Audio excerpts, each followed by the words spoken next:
With good news for today from Baptist Press, I'm Brandon Porter. Celebrations surrounded the historic 41st Annual Meeting of the Council of Korean Southern Baptist Churches in America. It was highlighted by intense prayer, worship, and preaching. The event took place at Berendo Street Baptist Church in Koreatown, California. It was in conjunction with the 2022 Annual Meeting of the Southern Baptist Convention. In 1957, Berendo Street Baptist Church was the first Southern Baptist church in the U.S. to worship in a Korean context. The Korean Council is made up of 967 churches from across the U.S. Hispanic pastors from California, Florida, and Texas discussed strategies to lead the church into post-COVID times. That happened during a panel discussion at the cooperative program stage at the SBC Annual Meeting. Luis Lopez, the executive director of Hispanic Relations and Mobilization of the EC, moderated the panel fielded by Victor Solorzano, Eloy Rodriguez, and Tony Miranda.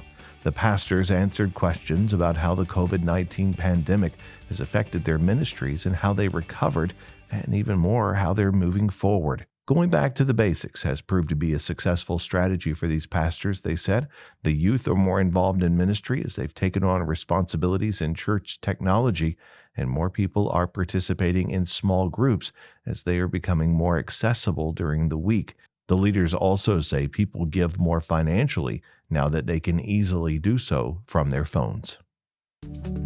Good News for Today is made possible through our friends at the Voice of the Martyrs, a nonprofit organization that serves persecuted Christians around the world. Founded in 1967 by Richard and Sabina Wurmbrand, VOM is dedicated to inspiring believers to deepen their commitment to Christ and to fulfill His Great Commission, no matter the cost. Find out more and sign up for their free monthly magazine at vom.org/goodnews. A Lifeway Bible study points out that in 1 John 2, John used the word know 4 times. He wrote that Christians can know with certainty they are in a relationship with God. The assurance of salvation is based on the right conditions. Jesus said, "If you love me, you will keep my commands." We demonstrate our love for Jesus through our obedience. Obedience to God's commands doesn't save us. We are saved by grace through faith in Jesus, the one who kept the law perfectly. Christians obey because they have a relationship with Jesus. Their obedience reflects their relationship with Christ. It's true that no Christian obeys God perfectly, but every genuine believer has a desire to obey God.